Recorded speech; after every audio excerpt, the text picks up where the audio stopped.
So I've recently had a big life change. We've welcomed a new addition to our family, and I'm talking about, of course, the Canon R5C. I've also purchased 2 RF lenses, so I'm switching officially from EF lenses to RF lenses. So I purchased the Canon RF 24-70 and the Canon RF 15-35.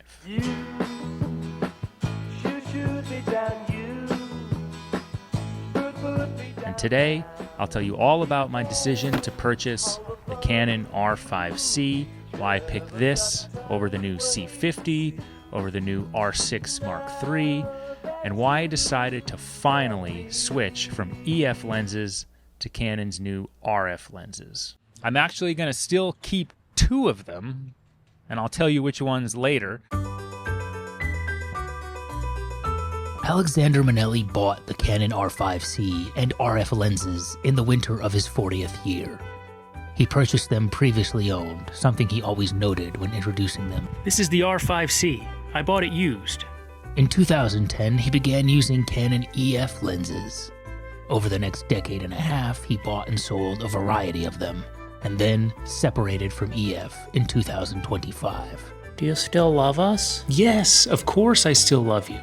Is it our fault? No. I mean, I've made certain sacrifices when using EF lenses, like autofocus or image stabilization, but no, Lord, no. Canon RF lenses have a 12-pin connection compared to the 8-pin connection on EF lenses, allowing for faster autofocus and enhanced image stabilization. He would go on to write a book about the subject. It received mixed reviews. In summation, the image stabilization of the newer RF lenses made the absence of IBIS on the R5C a non-issue. So we'll start with the lenses, and then I'll talk about the R5C. So I've been using the 14mm EF 2.8. Prime lens, great wide-angle lens. This was my sort of wide-angle lens of choice. I love the wide-angle look in filmmaking, especially in documentaries. I like getting in close to things. And it's a great lens optically. It looks awesome. I really like the look. But it was starting to suffer from not having IS, or image stabilization. That lens does not have any. So I kept having to find myself doing, some kind of digital image stabilization in post. I use Final Cut Pro, yes, and I kept having to use kind of the stabilizer there. And, a lot of times the results were good, but I feel like I could always tell. So I was starting to get a little tired of doing that. It just got to the point where I felt like I was stabilizing it too much, and being a prime lens, you're stuck at 14mm. I've always had on my radar the 15-35 2.8 RF lens, but it was always crazy expensive. And I think what sold me was a few things. Number one, the zoom range, okay? So 15-35, what a great range. And I used to own the old EF 16-35 and loved that. A third ring, this third customizable ring. I can't tell you how helpful that is. I have this currently set to white balance, but there was still the issue of the price. Then I got an email that Lens Rentals was having an extra 20% off used gear sale, and I just knew right then and there, all right. So I got this lens at almost $1,000 off of retail price, which is amazing. And I ultimately did the same thing with the RF 24-70. I bought them both at the same time. Now, I was using the Sigma 24-70 2.8 art lens, and I love that lens. It has a great look. I used it on many of these videos as well, like the Art of the Interview documentary video I did last month. And a couple people actually said they really liked the look of this video, and that was on that lens. So it's a great lens. I really like it. I like those Sigma art lenses. They were very well made, but I was starting to have a problem with that lens. So it's a great lens. It works perfectly well. But for some reason, it didn't play nice with the autofocus settings on the Canon C80. I don't know why. It would hunt a lot. And if you look at some of the videos, especially that art of the interview video I uploaded about a month ago, you can see it hunt a few times. And I'm in daylight, perfectly exposed, no reason for it to be hunting, and it's a very noticeable hunt. It happens quite a bit, and someone actually chastised me for it for some reason in the comments. It happened a few times when I was shooting an interview, like a professional interview, and that's when I was like, all right, well, I don't know if I could trust this on an interview anymore. And that's when I started to think, all right, maybe I should just go Canon RF. Another big thing about both RF lenses, the 24-70 and the 15-35, is the image stabilization. So I was talking about earlier, the 14mm doesn't have image stabilization, and these do, both of them. It's actually really good image stabilization. It's 5 stops, which is more than the older EF lenses that had IS. So you could tell when you put it on, you could see it's rock solid, and it doesn't crop in at all. So if you use like digital IS on the C80, it crops in a little bit. If you use like a warp stabilizer or some kind of post-stabilizing in your editing software, it crops in just a little bit, right? Because it has to edge out, has to smooth out that frame.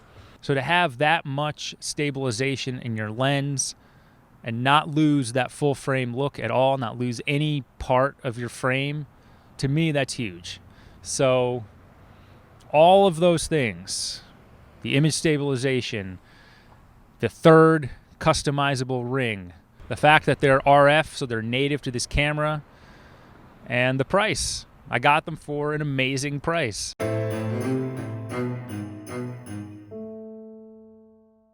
So a lot of people have said, well, what about the 24-105 RF lens? I mean, I already did a video about it. It's kind of this amazing overall dream lens that Canon shooters have been wanting for a long time. We've always had the 24-105 f4. They finally made an f2.8. It's an amazing lens. It really is. It's $3,000+ but I decided to go with the 15-35 and the 24-70 instead, because if you have the 24-105 lens on, there's a good chance you may never take it off. It covers such a wide focal range that you might forget, oh, I can use a 85mm prime. I can use a 100mm macro. I think that lens kind of tricks you into thinking you have everything covered, because 24-105 is an amazing focal range. But I found myself, when I used it, never taking it off. And then I looked at the footage and I was like, okay, it's good, but it doesn't have those kind of magical shots that I love. So for me, I like to change lenses. I like super wide angle looks. I like macro looks. I like super shallow depth of field looks. I like it all. And I like to have my work use a complement of those different types of styles. So the 24-105 just kind of lulls you into, well, I have it covered because I can zoom in or zoom out. And you miss the kind of creative, beautiful shots that you can get from other lenses, specialty lenses.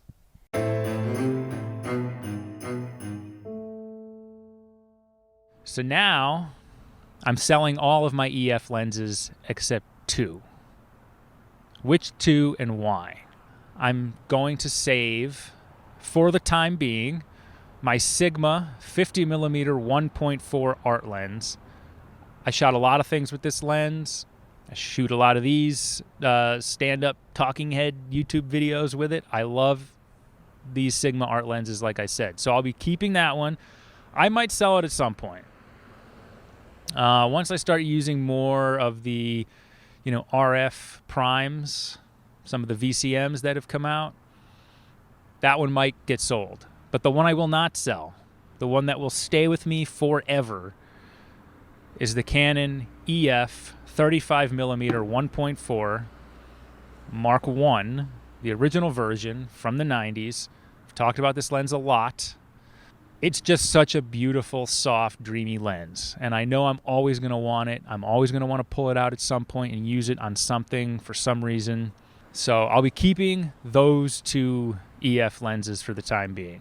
But everything else is for sale, including, regrettably,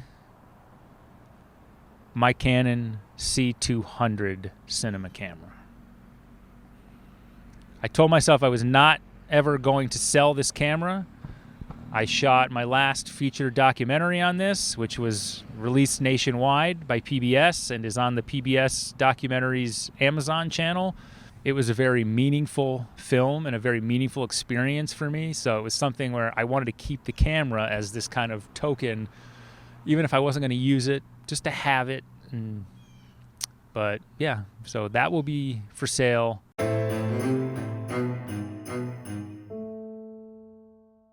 So why do I need to sell the C200? Well, like I said, I also bought the Canon R5C from Lens Rentals, used with the additional 20% off. If you follow this channel, you know I love the Canon R5C. I did a whole video about calling it perhaps the greatest camera ever made. So if you haven't seen that video, go check that one out.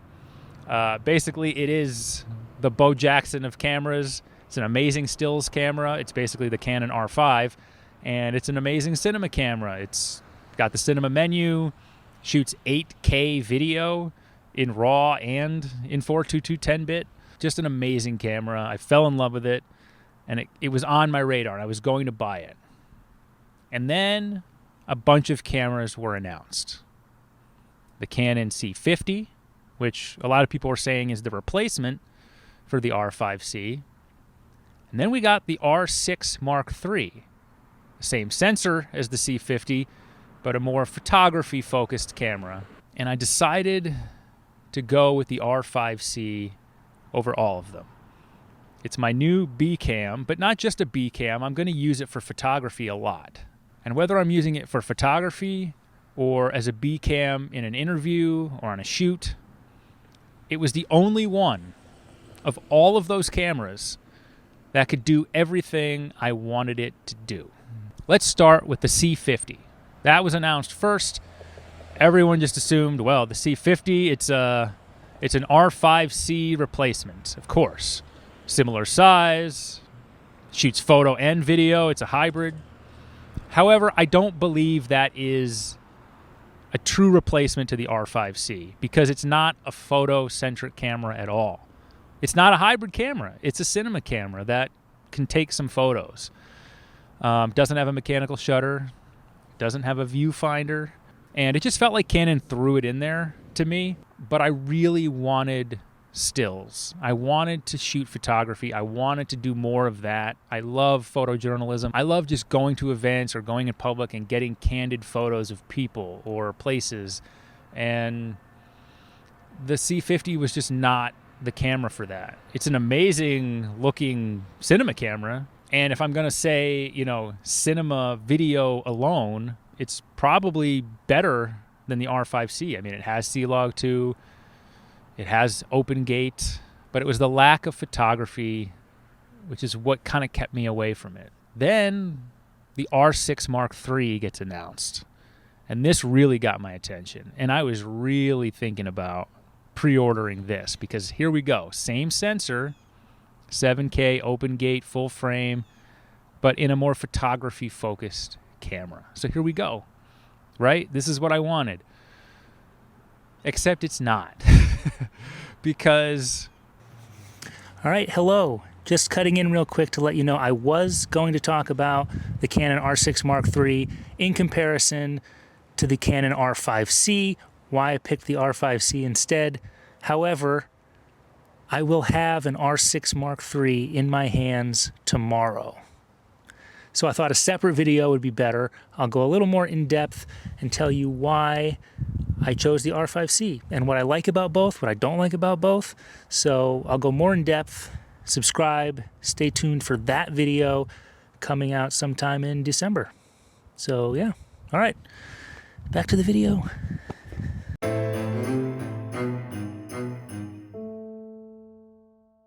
Okay, so I want to talk about the drawbacks of the R5C because it's not a perfect camera and it's missing crucially one big thing that these newer cameras, the C50, the R6 Mark III, have. Obviously, I'm talking about open gate. So R5C doesn't have open gate, which is not a big deal to me. Would I prefer it? Sure.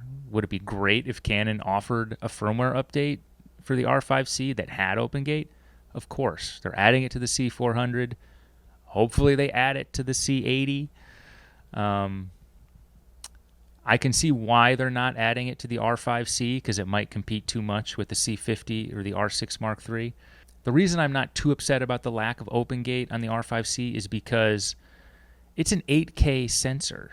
So the R5C frame in 8K is 8,192 by 4,608. So that vertical resolution is 4608. The 7K C50 and R6 Mark III have a frame of 6,960 by 4,640. So their vertical height is 4640 compared to the 4608 of the R5C. So you're not losing a lot. You can still reframe in post and make something great. So I wasn't too upset about that. And then all the other drawbacks of the R5C are in the C50 and the R6 Mark III. And those are battery life. So they all use the same batteries. The R6 Mark III, the C50, and the R5C all use the Canon LP-E6P, the newer ones that came out with the R5 Mark II. They provide more power, right? So all three of those cameras use that. I wish the C50 used BPA 30 batteries. I don't know why it doesn't. It's a cinema camera. And then the lack of ND filters. It doesn't have built-in ND. Neither does the R6 Mark III. Neither does the C50. So whatever you're going to do, all three of those will have probably the same outcome. And I know what some of you are saying, the micro HDMI. And I get it. Yes, the R5C has a micro HDMI. R6 Mark III, C50 has full-size HDMI. Not a huge deal to me. I don't mind. I did consider the R6 Mark III, but the price, I actually got the R5C used with that extra 20% discount. It was significantly less than the R6 Mark III, so I just couldn't pass that up.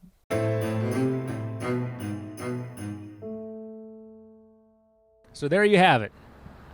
It's a combination of a lot of little things that add up to why I bought the RF lenses, the 24-70, the 15-35, and why I finally bought an R5C. It's not one big thing, it's a lot of little things. The price ultimately being the biggest, probably. I know there's a lot of R5C owners out there, so feel free, sound off in the comments. Let me know settings, let me know little hacks that you might have that are helpful. Now that I own it and I'm going to be using it a lot more, I'll have a lot more videos about the Canon R5C. And look, if you're still hanging on to EF lenses, that's great. Let me know which ones, why. I still love them. Daddy, I'm the boss and you have to push me. Well, I'm kind of figuring out how to use this new lens. I just love the Canon R5C. I love how small it is. I love that I can now use it with the 15-35 image stabilized lens, and I think it looks great, and it helps me capture these moments, these family moments, these life moments in such an organic, candid way. Immediately after making this statement, Al realized that it was true. Including my real newest edition.